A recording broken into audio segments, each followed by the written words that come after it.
Welcome to the KZGN News. Today we'll bring you info from the City Council, Kern County Sheriff's Department, Code Enforcement, and the KZGN Talking Points editorial and more. From the Rademacher Hills to Bee Mountain and the mighty Sierras, Ridgecrest to Inyokern and China Lake, this is your news for the Indian Wells Valley with the KZGN News crew. Hello, I'm Tom Whitnick. Thanks for joining us for the news. Well, yesterday the Ridgecrest Council held their regular meeting. At the meeting, these items were acted on. They issued a proclamation recognizing May 10th through 16th, 2015 as National Police Officers Week. And in an important item, they received a presentation by the Measure L Citizens Oversight Committee regarding their annual report. Next, they approved a resolution to approve agreement with the engineering firm of Quadnoff to prepare 3 applications on Highway Safety Improvement Program, the Congestion Mitigation Air Quality Program, and the Regional Surface Transportation Program for the City of Ridgecrest. These applications for grants are to get federal funding for local counties and cities for road projects. These road projects are as follows.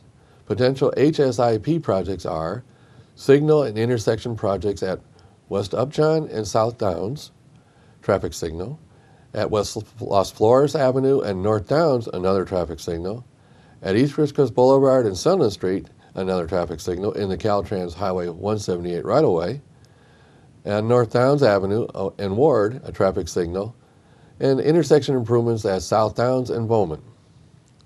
Street projects, street widening of North Downs Street from West Ridgecrest Boulevard to Upjohn.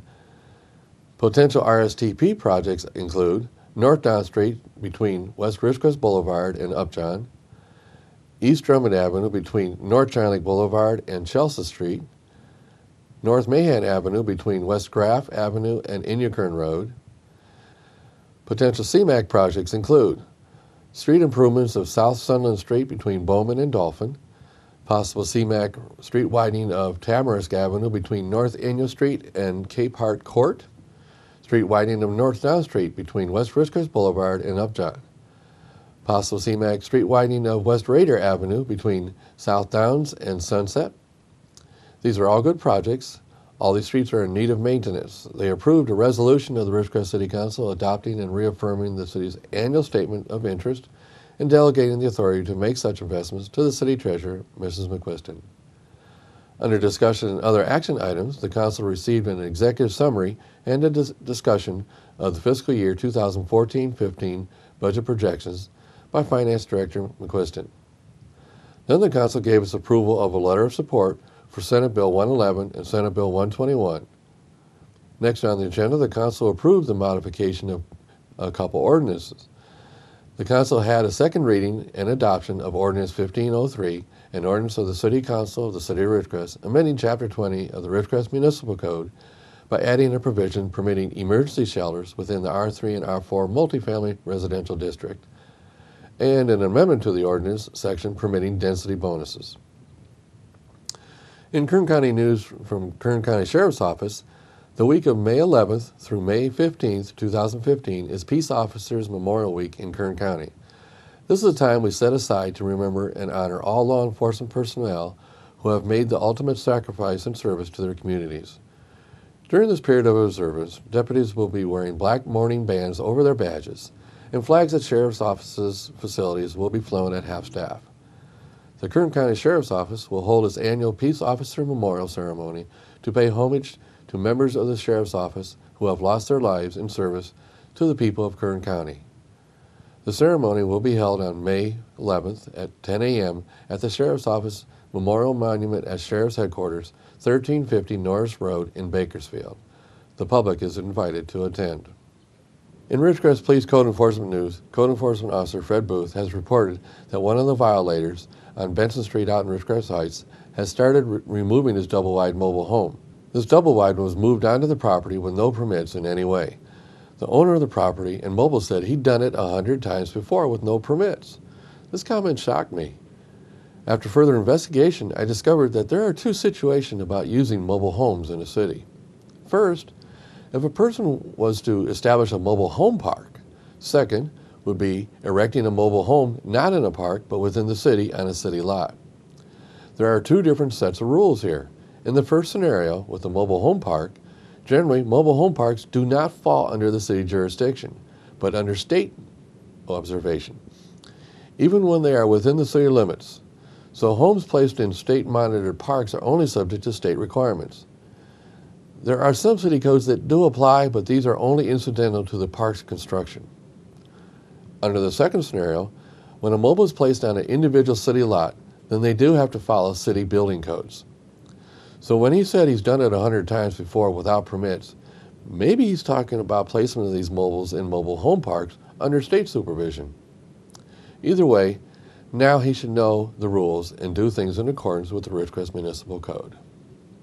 From the Burroughs High School TV studio, I'm Lindsay Hill with the Burroughs Video Bits for Thursday, May 7th, 2015.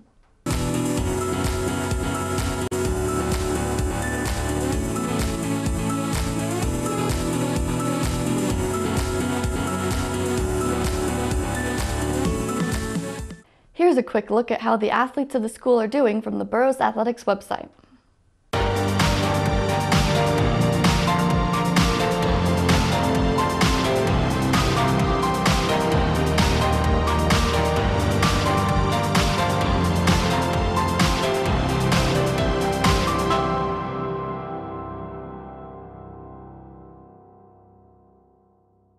The BHS Band presents the Spring Concert, Wednesday, May 20th at 7 p.m. in the PAC.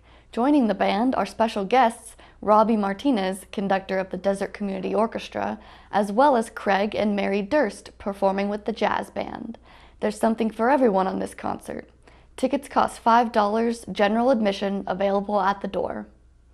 Seniors, Magic Mountain Grad Night ticket sales began on May 4th.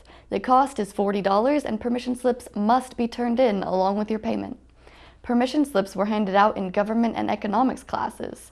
Additional copies are available with your teacher or in the Sherman Shack. Sign-ups for buses will be done at the time payments are made. Please turn in your permission slip and payment to Mrs. Sween in the Sherman Shack before school, during lunch, or after school only. No exceptions. Deadline to purchase tickets will be Friday, May 8th. The Ledbetter Scholarship is now available. Seniors interested in applying or learning about other scholarship opportunities, please stop by the Counseling Center. If you're interested in reading Book Club's last book of the year, it's The Storyteller by Jodi Picoult. The last meeting will be Tuesday, May 19th at lunch. See Miss Poole in room I-4 for more details. If you would like to join in discussions about current events regarding equal rights and marriage equality, come to the GSA meetings on Mondays in room I-4 at lunch. The fun places of the week are Schenectady, New York, where the zip code is 12345, and Newton Falls, Ohio, with the zip code of 44444. Did you know the pin that holds a hinge together is called a pintle? Remember, Burroughs don't burrow. Have an extraordinary rest of the week. For the Burroughs High School TV broadcast of Ridgecrest, California, this is Lindsay Hill.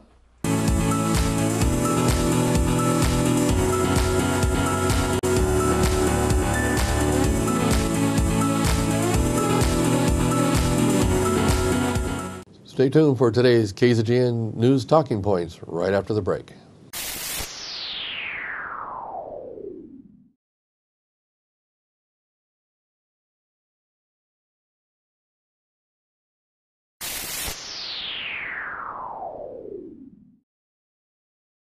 Now it's time for the 40th KZGN News Talking Points editorial. Does anyone think our state and federal executives are overstepping their authority? Before I start today's editorial, here are comments received on the KZGN discussion group about my last editorial. That was titled, "Should the city fund private industry only to get sued by one of those companies?" KZGN received many comments on this editorial via the KZGN News discussion group on Facebook and via email. Most of the comments received were in the tone of, "We told you so," and concern about Councilwoman Acton participating in the executive sessions. But Steve offered this perspective. "I suspect that the city did not give them $800K all at once, and likely the city didn't come through with on-time transfers of money. I only wish it is not a costly screw-up on the part of the city." Well, Steve, I agree with you. The $800K is to be distributed in intervals with specific phase completion requirements to allow the transfer of funds. I should also note that the agreements generally put the burden on the city manager's shoulders to make sure these requirements have been completed in accordance with the contracts. I too hope it isn't some mistake on the part of the city. That's why in the editorial we mentioned many times we don't have all the facts yet. Now on to today's editorial. The topic of today's editorial is, does anyone think our state and federal executives are overstepping their authority? Well, I don't know about you, but I'm getting very concerned about our elected executives overstepping their authorities. It's been bothering me for a few years now. I've even been hearing people saying that it appears we're heading towards a dictatorship. I have to admit, it looks like that sometimes. We've all heard people complain about the president using executive orders to change laws he has no power to do. The Constitution does not give the president that authority. When the president comes out in public and says that since he can't get Congress to do what he wants to do, he'll have to find another way to do it. That is not appropriate. This is exactly why the country's founding fathers created a three-branch government, so there are checks and balances of power, to avoid dictators. Congress is the only branch that can pass or change laws. And let's stop for a minute and let me make something clear. I'm not just complaining about President Obama. If another president was using executive orders the way Obama is, I'd complain about them too. And I'm not talking about which president used executive orders more or less. How many times the president uses his authority for executive orders has nothing to do with my concern. It doesn't matter how many executive orders have been issued. What matters is the content of the executive order. Obama has consistently changed laws without consulting Congress. Examples? When Obama delayed implementation of Obamacare, that was changing the law, which he has no authority to do. When he changes immigration laws by deciding by executive order a certain class of illegal immigrants will not be subject to certain laws, he has no authority to do that. Only Congress can change laws. Obama's administration also allowed hundreds of firearms to be sold and let cross into Mexico. This program was completely against the law, but no one was held accountable for it. Even after one of our own border agents got killed by one of these illegal gun purchases, no one got in trouble for it. The Obama administration, by executive order, now requires special notification to the ATF about citizens that legally buy 2 or more semi-auto rifles within 30 days. Gun dealers now have to notify the ATF who did this and how many guns they bought. Even though the purchased guns were done in accordance with federal laws and background checks were done on the purchaser, we still have to do this special notification to the ATF. Oh, and this is only in the states that border Mexico. Why only Texas, New Mexico, Arizona, and California?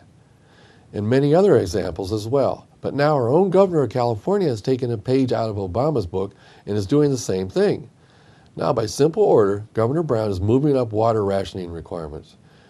He also decided that we aren't moving fast as he wants us towards fighting global warming, or should I call it as the noob phrase, climate change. They had to drop the global warming line because too many parts of the nation was experiencing lower temps and huge snowfalls, much more than normal.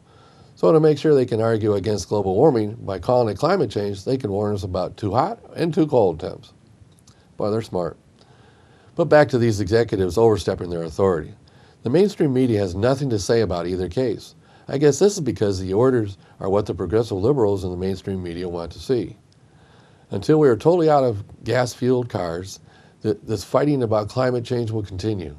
But then the progressives even fight the development of solar, nuclear, and wind power generation. No new nuclear plants will ever be built again.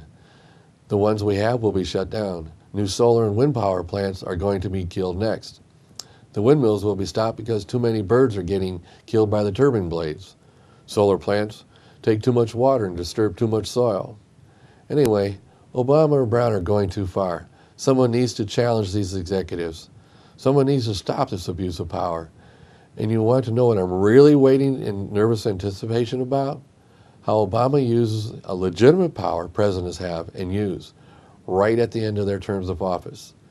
I'm referring to executive pardons. I can only think who Obama will exercise with this authority. Mark my words, just wait until we see who he pardons. And when you see murderers get pardoned due to his authority, remember, I said it first. And these pardons will be based on one certain criteria, but I'll let you ponder that one for a while. I'll deal with some of that in the future. In conclusion, Someone needs to stop the president and governor's abuse of authority, and the media should be calling for the same thing. Because you see a liberal doing it now, just wait when a conservative starts doing it. What goes around comes around. The same standard applies to all. I'm Tom Whitnick, and that's what I think. I'd like to know what you think. If you have any comments about this editorial, or would like to discuss or recommend a topic, I'd like to hear from you. Please email them to info@kzgn.net. Stay with us for sports and weather when we come back.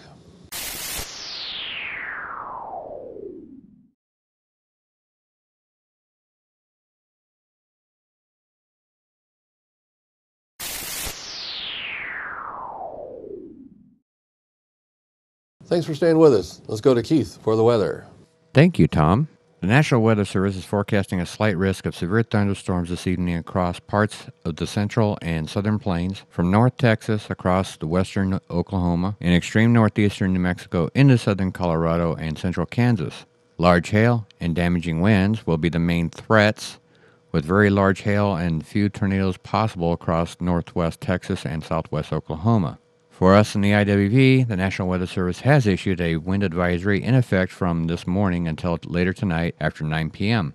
For a 4-day forecast, a chance of showers and thunderstorms, mostly cloudy with low around 49, breezy with a south-southwest wind 15 to 25 miles per hour with gusts as high as 35. Chance of rain 30%. Friday, a chance of showers with thunderstorms also possible after 11 a.m., mostly cloudy with a high near 67, west wind 5 to 10 miles per hour, and increasing 10 to 15 miles per hour later in the afternoon. Wind gusts could get as high as 25 miles per hour, chance of rain 30%. Friday night, a 30% chance of showers and thunderstorms before 11 p.m., mostly cloudy with a low around 50, breezy with a west wind 20 miles per hour, with wind gusts as high as 30. Saturday, mostly sunny with a high near 79, breezy with a west wind 15 to 20 miles per hour. Saturday night, mostly clear with a low around 55, northwest wind 10 to 15 miles per hour. And on Sunday, will be sunny with a high near 85, west-northwest wind 5 miles per hour. And that is your KZGN forecast. Now back to Tom and the rest of your KZGN news. Thanks, Keith. Now let's go to Tom Heck with the sports report. And a very pleasant Thursday afternoon to everybody. Let's start with the NBA. Well, the Cavaliers even up their series. They defeat Chicago in Cleveland 106-91. LeBron James has 37 points in that game. Series now moves over to Chicago on Saturday. Houston defeats the Clippers 117-109. That game played in Houston. The Clippers without Chris Paul. Houston pretty much played catch-up quite a bit, then got ahead, then got behind. It was kind of back and forth, and then they played a very good fourth quarter. Dwight Howard looked very, very good in that game. Jason Terry hit some big shots down the stretch for Houston. Game 3 will be Friday night at Staples, and Game 4 on Sunday, Mother's Day, also at Staples Center. All right, let's talk about what's going on next. Golden State will be at Memphis tonight.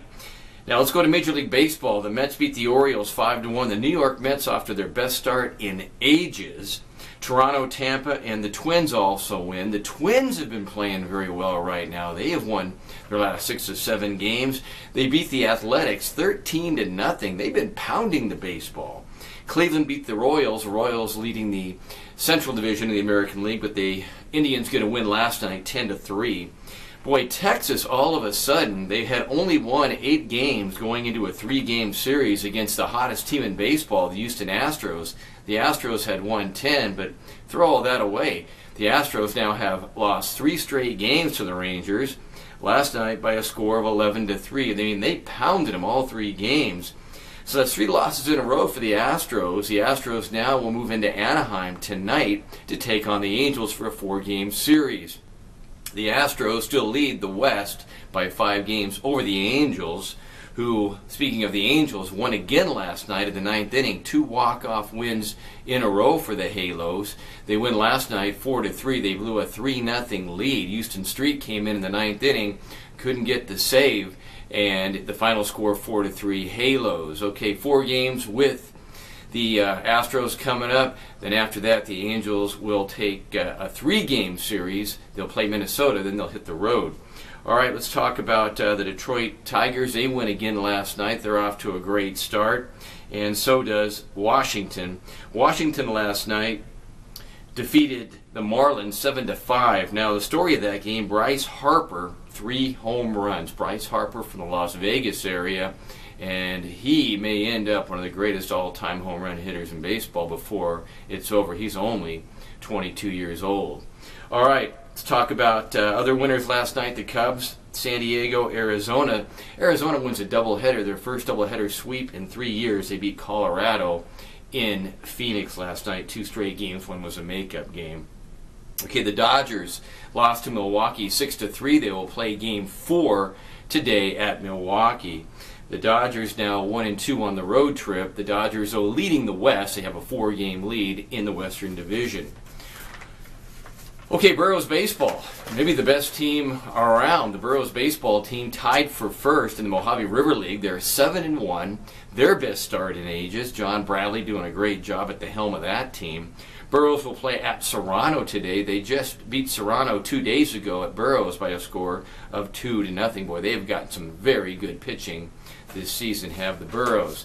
All right, lastly, the 5th grade basketball league. The brackets are just in. This will be for Friday. It'll be Friday and Saturday. These are the culmination of the 5th grade league that every team in Ridgecrest plays in, all the elementary schools. It'll be Fowler and Las Flores. Fowler was the 1 seed, Las Flores the 8 seed. Inyo, Kern, and Charter, the 4 and 5, will battle it out. St. Anne's will play Pierce. St. Anne's was 2, Pierce 7. And then Gateway and Richmond. Gateway 3, Richmond the 6 seed. That game will be at 6:30. Will the St. Anne Pierce game also be at 6:30 on Friday? All right, let's look at the boys real quick. Richmond will play Inyo Kern. That'll be Friday at 5:30. Fowler and Pierce, that's a 7:30 game on Friday. Las Flores and St. Anne, that'll be a 5:30 game Friday. And Charter, the number 3 seed, Gateway, the number 6 seed, that's 7:30 on Friday. Come on out, have some fun. There's some pretty good competition with those 5th graders.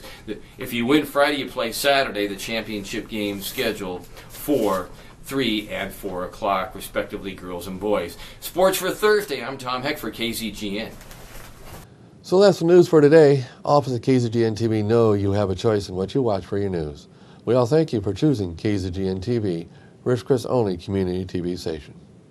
And finally, again, you still have time to make the Ridgecrest Police Department open house being held this evening at the Ridgecrest Police Department. The open house should go until about 9 p.m., so get on down there and meet the officers and see all the various equipment they have. See you there.